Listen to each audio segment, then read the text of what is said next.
আসসালামু আলাইকুম।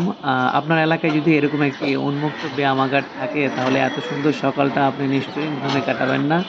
আজ সকালে আমি আর নুসাইর গিয়েছিলাম মগবাজার মধুবাগ মাঠ সংলগ্ন উন্মুক্ত ব্যায়ামাগারে। ব্যায়ামাগারটার অবস্থান খুবই চমৎকার একটি জায়গায়। আগুনঝরা কৃষ্ণচূড়া গাছের নিচেই। এখানে বিভিন্ন ধরনের ব্যায়ামের ইনস্ট্রুমেন্ট রয়েছে। তো নুসাইরকে নিয়ে গেছিলাম মূলত মাঠে ফুটবল খেলানোর জন্য।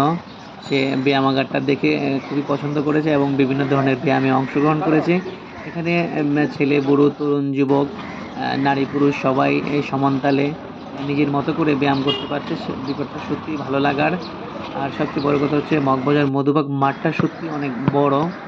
চোখ জুড়ানো একটা মাঠ। এখানে বিভিন্ন ধরনের খেলাধুলা হয়। সকালে ফুটবল খেলা হয়, বিকেলে ক্রিকেট খেলা হয়। আর ছুটির দিনগুলোতে এখানে প্রচুর মানুষ জড়ো হয়। সত্যিই ঢাকার ভিতরে এরকম মনোরম পরিবেশ খুব কম জায়গায়ই দেখা যায়। সেই জায়গা থেকে মগবাজারবাসী সত্যিই আনন্দিত এবং গর্বিত। সুতরাং যারা মগবাজারে থাকেন আপনারা নিজেরাও আসবেন, আপনাদের সন্তানদের মানসিক বিকাশে মাঠে নিয়ে আসবেন।